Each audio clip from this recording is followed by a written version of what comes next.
Okay guys, तो अब जो हम क्वेश्चन पेपर स्टार्ट करेंगे वो है लैंग्वेज 2। जिन्होंने इंग्लिश लिया था ये लेवल 1 ही है, ठीक है, सेम 2023। तो स्टार्ट करते हैं। Answer the following question by selecting the correct या एप्रोप्रिएट ऑप्शन, ठीक है। A teacher can develop the listening skills of language learners by, जो एक टीचर होता है वो लिसनिंग स्किल्स को डेवलप कर सकता है, ठीक है, by of language learners by, कैसे एक टीचर लिसनिंग स्किल्स पे काम कर सकता है। Creating opportunities for learners to listen to a variety of language sources and people and engaging in other listening activities, making the learners listen to everything they hear passively, speaking continuously to learners both within the classroom and outside, focusing only on listening skills without associating them with other language skills। इसका correct answer होगा option number 1, ठीक है। अगर आपको किसी भी बच्चे की लिसनिंग स्किल्स को इम्प्रूव करना है, यानी कि बहुत अच्छा बनाना है, तो उसके लिए आप अपॉर्चुनिटीज़ को क्रिएट करो। किसके लिए? बच्चे के लिए, जिससे कि वो बहुत सारी जो वेराइटीज़ हैं लैंग्वेज की उनको सुन सके। अलग अलग सोर्सेज बनाओ, अलग अलग लोगों से उसको इंटरेक्ट करवाओ और उसको लिसनिंग एक्टिविटीज़ में इंगेज करो। यहाँ पे बच्चा क्या है? पैसिव है, तो ये तो वैसे भी गलत होगा। Speaking continuously to learners both within the, आप कंटिन्यूस बच्चे से नहीं बुलवा सकते। Focusing only on listening skills, केवल लिसनिंग स्किल्स पे ही फोकस करवाना बिना उनको दूसरी लैंग्वेज स्किल्स के साथ एसोसिएट किए, ये भी गलत है। So the option 1 is correct answer. Next है question number 122। Read the following statements and choose the correct option. Assertion A, reason R. Accuracy in language is most important at the primary level because grammar is an integral part of the primary curriculum, ठीक है। जो accuracy होती है language में वो बहुत important part है primary level पर। क्यों? क्योंकि ग्रामर जो होता है वो प्राइमरी करिकुलम का एक इंटीग्रल पार्ट होता है। इसका करेक्ट आंसर होगा कि जो ग्रामर है वो तो प्राइमरी लेवल पे, मतलब प्राइमरी जो करिकुलम है उसका एक इंटीग्रल पार्ट होता है। ये बात बिल्कुल सही है कि ग्रामर उसमें इनबिल्ट होती है, लेकिन लैंग्वेज में एक्यूरेसी हो ये गलत है, क्योंकि प्राइमरी लेवल पे बच्चा अपने तरीके से कम्युनिकेट करता है, वो अपने खुद के सेंटेंस खुद बनाता है। So the option 2 is correct answer. Next है question number 123। Theoretical positions and beliefs about the nature of language, the nature of language learning and the applicability of both to pedagogical setting is, जो theoretical position होती है और ये विश्वास about the nature of language, जो language है उसका nature क्या है, और जो लैंग्वेज की भाषा अधिगम है उसका नेचर क्या है। एक तो भाषा का नेचर और एक भाषा अधिगम का nature. And the applicability of both, और दोनों को जब हम एप्लीकेबल करते हैं, मतलब वो अप्लाई होती हैं टू पेडागोजिकल सेटिंग, उसे हम क्या बोलते हैं। तो इसका करेक्ट आंसर होगा दैट इज़ योर अप्रोच, ठीक है। So the option 1 is correct answer. Content नहीं, ये कंटेंट नहीं होता है, सिलेबस नहीं है, टेक्निक नहीं है। इसमें आप बेसिकली ये करते हैं कि जब मान लीजिए आपको हिंदी लैंग्वेज सीखनी है, ठीक है, तो हिंदी का अपना खुद का एक नेचर है, ठीक है, और भाषा अधिगम के लिए जो आप नेचर प्रोवाइड करते हैं, ठीक है, जब आपको एक तो हिंदी का नेचर, ऊपर से हिंदी को सीखने के लिए आपको जो भाषा अधिगम का एक एनवायरनमेंट प्रोवाइड किया जाता है, जो नेचर होता है, जब वो दोनों पेडागोजी में एक्सेप्ट की जाए और दोनों को ही एप्लीकेबल किया जाए, तो वो जो चीज़ होती है दैट इज़ योर अप्रोच, कि आप किस अप्रोच से बच्चे को वो चीज़ें पढ़ाएंगे, ठीक है। नेक्स्ट क्वेश्चन है question number 124। Formative evaluation is, formative हमेशा रचनात्मक मूल्यांकन होता है, ठीक है। इसमें बच्चे को समय समय पर फीडबैक दिया जाता है और बच्चे की जो भी कमी है उसको इम्प्रूव किया जाता है। Carried out at a pre specified or particular stage in this course, not subjected to change, ये तो वैसे ही गलत हो गया। What is happening in the teaching learning process and related to ongoing development and improvement. तो इसका जो करेक्ट आंसर है दैट इज ऑप्शन नंबर 4। इसमें बोला है carried out at a pre specified or a particular stage in the course, नहीं। What is happening in the teaching learning process, teaching learning process में क्या हो रहा है उसमें नहीं होता है। लेकिन जब ऑनगोइंग डेवलपमेंट होता है, लेट्स सपोज आप बच्चे को क्लास में कोई भी चीज़ पढ़ा रहे हैं, ठीक है, या फिर उसका पूरे साल का सेशन चल रहा है, तो जो आप बच्चे का फॉर्मेटिव असेसमेंट लेते हैं तो आप बच्चे को तुरंत की तुरंत फीडबैक देते हैं और ये बताते हैं कि उसको यहाँ पर इम्प्रूवमेंट की ज़रूरत है। तो आपके समेटिव असेसमेंट जो होता है वो ऑनगोइंग नहीं होता, वो लास्ट के एंड में होता है, साल के एंड में होता है, जबकि जो फॉर्मेटिव असेसमेंट होता है वो हमेशा ऑनगोइंग डेवलपमेंट होता है, यानी कि बीच बीच में बच्चे को इम्प्रूव करना। नेक्स्ट क्वेश्चन है, while planning lessons for young learners the teacher decided to focus on the total physical response, which one of the following should be use to include TPR in the lesson. एक method होता है पढ़ाने का जिसको हम बोलते हैं TPR। ये होता है टोटल फिजिकल रेस्पॉन्स, जिसमें बच्चा जो होता है कुछ एक्टिविटी करके बताता है, ठीक है। तो इनमें से क्या जो है उसको इंक्लूड करना चाहिए TPR लेसन में। Must add some listening activity in the class, must keep activities aside and instead ask questions and motivate them to respond, must ensure to add some bodily activities in class, choose activities that help them stay in their seats and work in pairs और groups. तो obviously जब total physical response की बात आ रही है तो आप physically इसमें कुछ काम करेंगे, तो यहाँ पे क्या है, बॉडीली एक्टिविटी।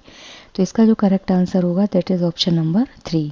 यहाँ पे देखिए ऐसी एक्टिविटीज़ को चूज़ करना जो कि हेल्प करती है उनको उनकी सीट से बंधे रहने में, और ग्रुप ऑफ पेयर में काम करवाती है नहीं, तो इसमें बच्चा फिजिकली एक्टिव कहाँ है। Must add some listening activities में तो बच्चा पैसिव हो जाएगा, चुपचाप सुनेगा बस। Must keep activities aside, activities को जब आप एक साइड रख देंगे और उनसे क्वेश्चन पूछ के उनको मोटिवेट करेंगे तो ये भी यहाँ पर गलत हो जाएगा। आपको बच्चे को बॉडी से कुछ एक्टिविटीज़ करवा के उसको एक्टिव रखना है। नेक्स्ट है 126, which approach to grammar encourages the belief that learning a language is a matter of learning rules. कौन सी अप्रोच जो होती है ग्रामर में वो इस चीज़ को सपोर्ट करती है कि भाषा का जो एक अधिगम होता है वो लर्निंग रूल्स का ही एक मैटर होता है। कम्युनिकेटिव, GT मेथड, डिडक्टिव और इंडक्टिव। इसका करेक्ट आंसर होगा डिडक्टिव मेथड, ठीक है। जहाँ पे रूल्स की बात आ गई, मतलब आप क्या कर रहे हो, बच्चे को नियम से कहाँ लेके जा रहे हो, उदाहरण तक, ठीक है। पहले आप क्या करोगे, बच्चे को ग्रामर के सारे रूल्स बताओगे, फिर उसको उदाहरण की तरफ लेके जाओगे। लेट्स सपोज बच्चे को नाउन पढ़ाना है, तो पहले आपको बच्चे को नाउन का पूरा नियम बताना पड़ेगा, फिर उसको आप उदाहरण से वो चीज़ समझाओगे। सेम पार्ट ऑफ स्पीच पढ़ा रहे हो या कुछ भी पढ़ाना है, फिगर ऑफ स्पीच पढ़ाना है, तो पहले बच्चे को लॉज बताएंगे, फिर उसके बाद उसको उदाहरण की तरफ लेके जाते हैं। यही यहाँ पे पूछा है कि कौन सी ऐसी अप्रोच है ग्रामर में जो इस चीज़ को सपोर्ट करती है दैट लर्निंग अ लैंग्वेज, जब एक आप भाषा जो है उसको याद करते हैं, उसका अधिगम करते हैं, तो वो लर्निंग रूल्स का एक मैटर होता है। अगर यहाँ पे इंडक्टिव आता तो यहाँ पे पूछता लर्निंग एग्जाम्पल्स, ठीक है।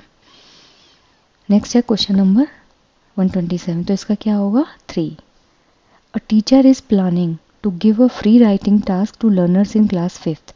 एक टीचर ने क्या किया, क्लास 5th के बच्चों को फ्री हैंडेड कुछ भी लिखने को दिया। विच one of the following should be focused on most by the teacher. इनमें से टीचर जो है उसको किस चीज़ पे ज़्यादा फोकस करना चाहिए, फ्लुएंसी और एक्यूरेसी पर, हैंड राइटिंग पर, एक्यूरेसी पर और फ्लुएंसी ऑफ द कंटेंट। इसका करेक्ट आंसर होगा ऑप्शन नंबर 4, ठीक है। जो टीचर है, जब आप बच्चे को फ्री टास्क देते हैं कुछ भी लिखने के लिए, ठीक है, जैसे बच्चे को कुछ भी दिमाग में आ रहा है वो उसको फ्री हैंडेड होके लिख रहा है, तो इसमें टीचर जो है उसको मोस्टली किस चीज़ पे फोकस्ड रहना चाहिए, इसमें फ्लुएंसी पे कि एक्यूरेसी पे। जब आप बच्चे को कुछ लिखने को बोलते हैं तो छोटा बच्चा जो होता है वो एक्यूरेट चीज़ें कभी भी नहीं लिख सकता, लेकिन हाँ अगर कोई भी इंसिडेंट उसकी रियल लाइफ से जुड़ा हुआ है या कोई भी ऐसा टॉपिक जिसमें वो इंटरेस्ट लेता है, ठीक है, कोई कार्टून नेटवर्क है, कुछ भी है, तो उस पर बच्चा बहुत फ्लुएंट होकर चीज़ों को लिखेगा। तो उस टाइम किस पे फोकस करना चाहिए, fluency of the content. Next है top down means attend to the overall meaning, what does bottom up mean. Top down का मतलब होता है ऊपर से नीचे, ठीक है, टॉप टू डाउन। इसमें क्या करते हैं, सबसे पहले बच्चे को सेंटेंस सिखाते हैं, फिर सेंटेंस से वर्ड सिखाते हैं, वर्ड से लेटर सिखाते हैं, लेटर से फोनेम सिखाते हैं। और बॉटम अप अप्रोच जो होती है ये इसको बिल्कुल रिवर्स होता है, ठीक है। तो इसमें पूछा है कि जो टॉप डाउन का मतलब होता है वो ओवरऑल मीनिंग होती है, तो जो बॉटम अप है उसका मतलब क्या होता है, focus on the words and phrases of the text, focus on asking short answer type question, focus on the gist of the text and abstract ideas and focus on pre reading. तो इसका जो correct answer होगा that is option number 1। इसमें क्या करते हैं, words के ऊपर फोकस किया जाता है और जो टेक्स्ट है उसकी फ्रेजेस के ऊपर, ठीक है, यानी कि इसमें सूक्ष्म से स्थूल की तरफ जाया जाता है। बॉटम अप मतलब सूक्ष्म से स्थूल। नेक्स्ट क्वेश्चन है 129. Which among these is the primary responsibility of the language teacher. कोई भी लैंग्वेज टीचर जो होता है उसकी प्राइमरी रिस्पॉन्सिबिलिटी क्या है. Grouping learners into different classes, instructing the learners, identifying the learners' communicative needs and selecting suitable content for teaching.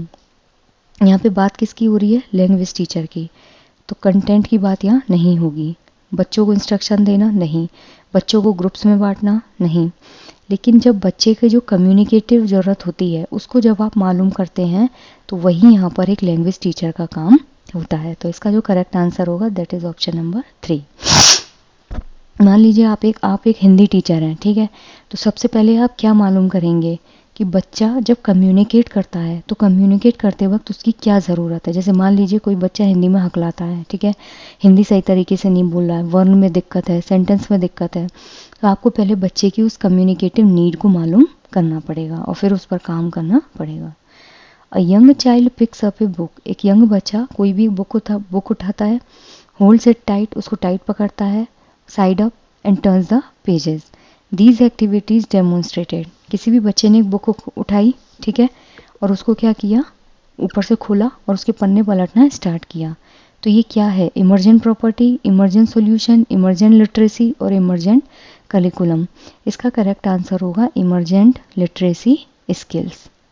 ठीक है, यह क्या करती है, बच्चे को साक्षर बनाती है. ठीक है, कोई भी बच्चा जब किसी भी रैंडम बुक को उठाता है और उसके पन्ने पलटने लगता है तो इसमें क्या होता है, बच्चा तुरंत की तुरंत ज्ञान की प्राप्ति करने लगता है. ठीक है, नेक्स्ट क्वेश्चन है क्वेश्चन नंबर 131. इसमें बोला है read the following statement and choose the correct option. Assertion है और रीजन है. Learners acquire languages since they are genetically predispose to do so and the environment doesn't play any role in it. जो learners होते हैं, ठीक है, जब भी किसी भाषा को अर्जित करते हैं, एक्वायर मीन्स अर्जित करना, तो वो कब करते हैं, जब वो जेनेटिकली उस एनवायरनमेंट में, मतलब उस चीज़ में वो डिस्पोज होते हैं, मतलब उनको वो चीज़ मिलती है, जेनेटिकली ट्रांसफ़र होती है.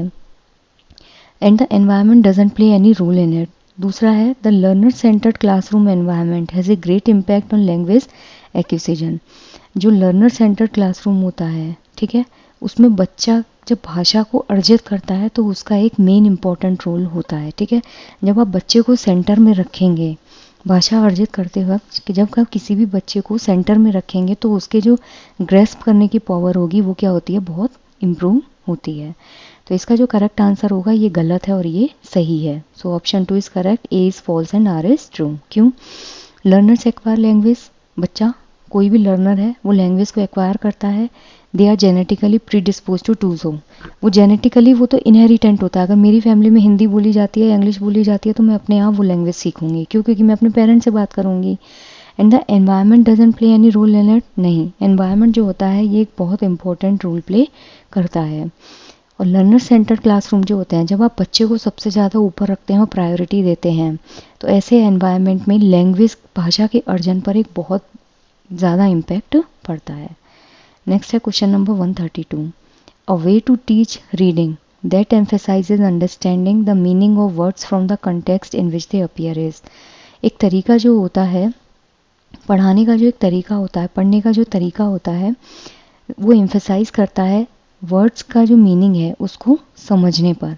फ्रॉम द कॉन्टेक्स्ट, जो भी आप, जिस भी कॉन्टेक्स्ट में आप किसी भी चीज़ को पढ़ रहे हैं, which they appear is whole language approach, structural approach, communicative approach and bottom up approach.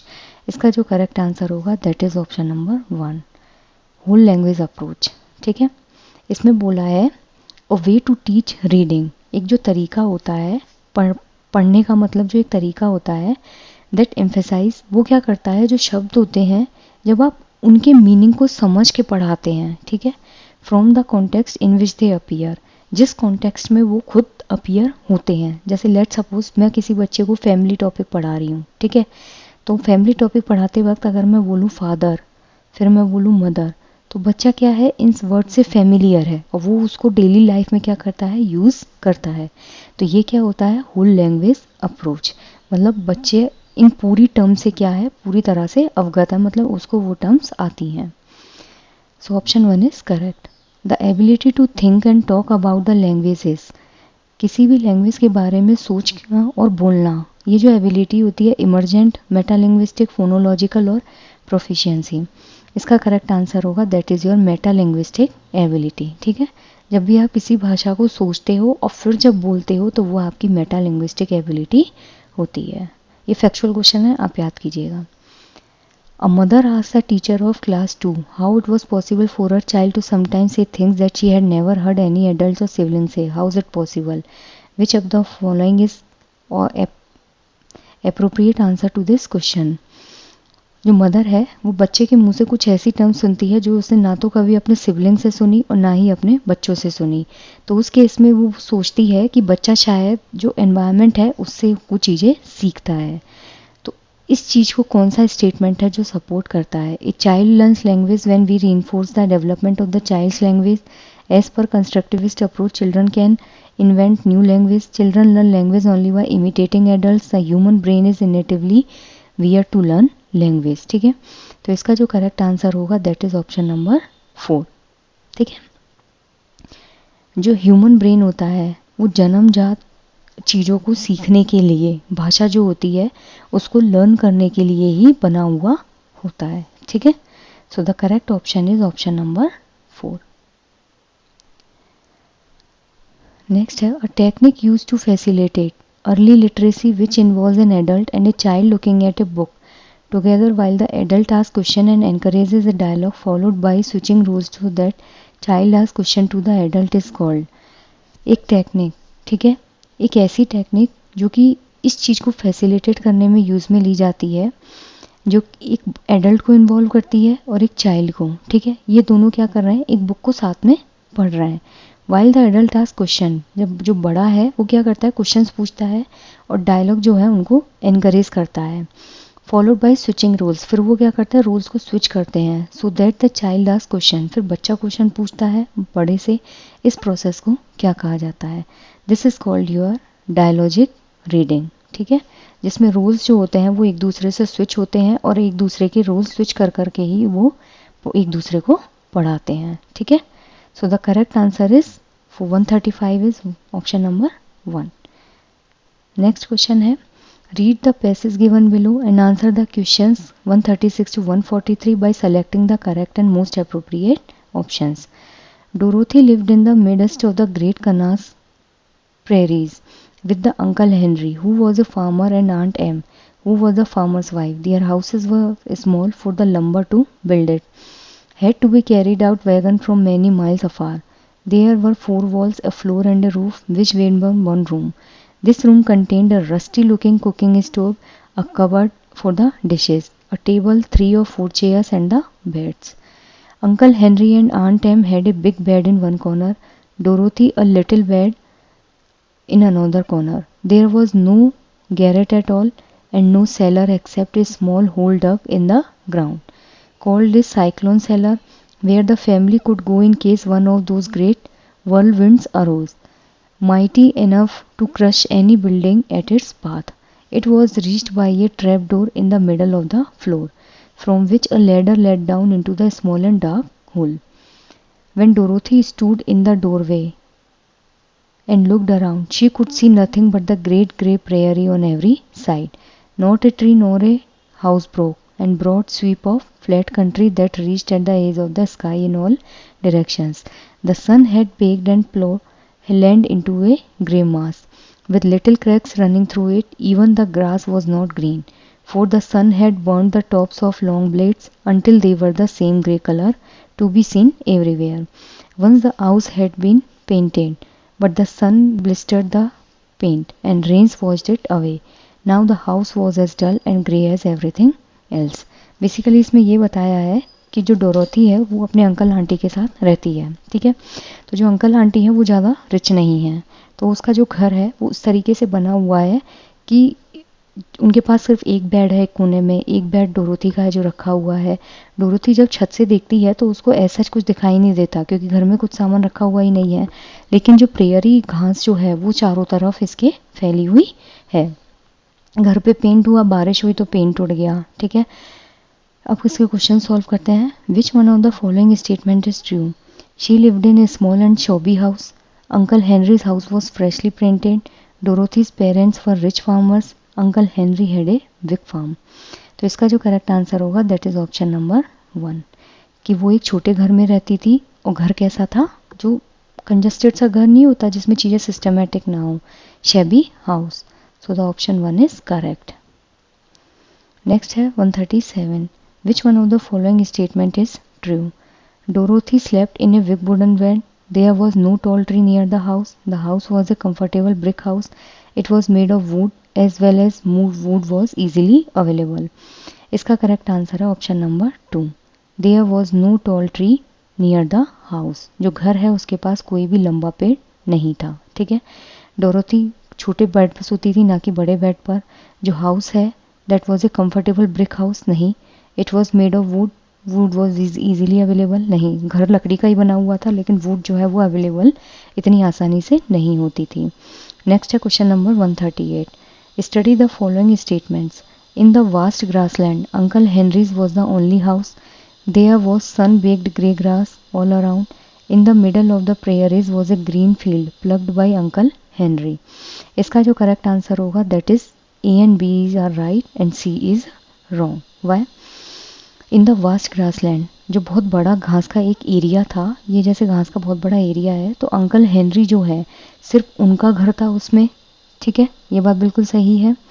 There was sun baked grey grass all around, ये बात भी सही है कि जो चारों तरफ अंकल के घर के चारों तरफ जो घास थी वो कैसी थी, grey. But in the middle of the prairies was a green field ploughed by Uncle Henry, ऐसा कुछ भी नहीं था कि जो प्रेयरी घास थी उसके बीच में एक ग्रीन फील्ड था जिसे अंकल हेनरी जो है वो जोतते थे, नहीं, ऐसा कुछ भी नहीं था। सो सी इज द रॉन्ग आंसर। तो यहाँ पे करेक्ट ऑप्शन होगा ऑप्शन नंबर 3। नेक्स्ट है 139, study the following statements. Uncle Henry had a tractor trolley in which the wood was carried. The wood for the house was carried from far away. ठीक है, तो इसका जो correct answer होगा that is B is right but A is wrong, क्योंकि Uncle Henry के पास tractor trolley नहीं थी। ठीक है, और जो वुड है घर को बनाने के लिए कहाँ से लाई जाती थी, बहुत दूर से। तो इसका जो करेक्ट आंसर होगा B is right but A is wrong. 139 का 4। नेक्स्ट है 140, which of the following statement is true and which one is false? The fear of a cyclone loomed large on the family. ठीक है, जो cyclone का fear था वो घर को हिट करने के लिए, मतलब ये बात सही थी, loomed large on the family, ये बात सही है। They had built a shelter for protection against wind and rain. ठीक है, तो इसका जो करेक्ट आंसर होगा that is your option number 2। ठीक है, ये क्या है, गलत है, ये सही है और ये गलत है। ठीक है, क्योंकि उनको साइक्लोन का डर था, तो ये बात तो सही है। The fear of a cyclone loomed large on the family, डर लग रहा था उनको। They had built a shelter for protection against wind and rain, नहीं, उनके पास ऐसी कोई भी फैसिलिटी नहीं थी, क्योंकि वो घर बनाने के लिए ही लकड़ी जो है वो बाहर से ढो के लाते थे। Around the house there was nothing to reduce the impact of a storm, ये बात बिल्कुल सही है कि उनके घर के आसपास कोई भी चीज़ ऐसी नहीं थी जो स्टॉर्म जो है तूफान उसके इम्पैक्ट को कम कर सके। Their drawing room had only 3 and 4 chairs, उनका जो ड्राइंग रूम है उसमें 3 से 4 चेयर थी, नहीं, उनका जो ड्राइंग रूम है उनमें एक भी चेयर नहीं थी। ठीक है, अब नेक्स्ट क्वेश्चन पे जाते हैं हम। इसका करेक्ट ऑप्शन जो होगा दैट इज ऑप्शन नंबर 2। ठीक है, नेक्स्ट है question number 141, with dash with Uncle Henry who was a farmer. The underlined word is in which clause? ये वाला जो लाइन है, ये जो अंडरलाइन वर्ड है, ये कौन सा क्लॉज है, adjective, adverb, principal and noun. तो इसका जो करेक्ट आंसर होगा that is option number 1, adjective. ठीक है, क्यों, क्योंकि ये अंकल हेनरी की क्या कर रहा है, विशेषता बता रहा है। ठीक है, अंकल हेनरी हु, जो एक किसान है, तो किसान कौन है, अंकल हेनरी। नेक्स्ट है a cupboard for the dishes, the underline word is an, एक कबर्ड जो है वो डिशेस के लिए थी, ये जो वर्ड है ये क्या है, एडवर्ब है, आर्टिकल है, कंजक्शन है और प्रीपोजिशन है। तो इसका जो करेक्ट आंसर होगा दैट इज प्रीपोजिशन। ठीक है, यहाँ पर डिशेस के लिए क्या थी, ये कबर्ड थी, तो उस पर क्या रखते हैं आप, कबर्ड में क्या रखते हैं, बर्तन रखते हैं ना, तो उसके ऊपर ही तो रखेंगे, तो ये क्या है, preposition. There was no garret at all. ठीक है, ये जो अंडरलाइन वर्ड है इसका सिनोनिम आपको बताना है, टॉयलेट, पेंट्री, लॉफ्ट और स्टडी। इसका करेक्ट आंसर होगा that is your option number 3, loft. ठीक है, नेक्स्ट क्वेश्चन है, read the passage given below and answer the questions that follow 144 to 150 by selecting the correct or most appropriate answer. Father would dress himself for the court in a brightly colored dhoti, a matching white shirt with an equally bright white turban and a neat black coat. The paraphernalia to court would include a cloth bundle containing court papers and a basket containing hot coffee with tumblers and plates for tiffin given by my mother or sister-in-law. The younger advocates of his time were great admirers of my father and used to listen to him with rapt and attention whenever he rose to address the court. His arguments were forceful, coherent, cogent, compulsive and conclusive. The arguments would go on till about lunchtime and even the English judge used to take down notes of his points. Once the client was particular that my father alone should argue his case on the day my father died. This case happened to be on the case list. My mother was alive when my father left for court at 10 a.m. that morning, and he had told my brother that he would return as soon as the case was over. Unfortunately, she died within an hour of his departure. With some difficulty, the news was conveyed through an advocate in the court. My father, however, continued his arguments without showing any emotions. Only after concluding the case did he get back home to the room where my mother's body lay and stood in stoic silence. अब इसके question solve करते हैं। Question number 144, जो father है was very particular about dressing.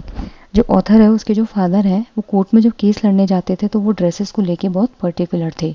तो वो turban लगा के जाते थे, ब्लैक कोट पहन के जाते थे, जो फाइल्स होती हैं रेड कलर के बंडल में वो चीज़ लेके जाते थे।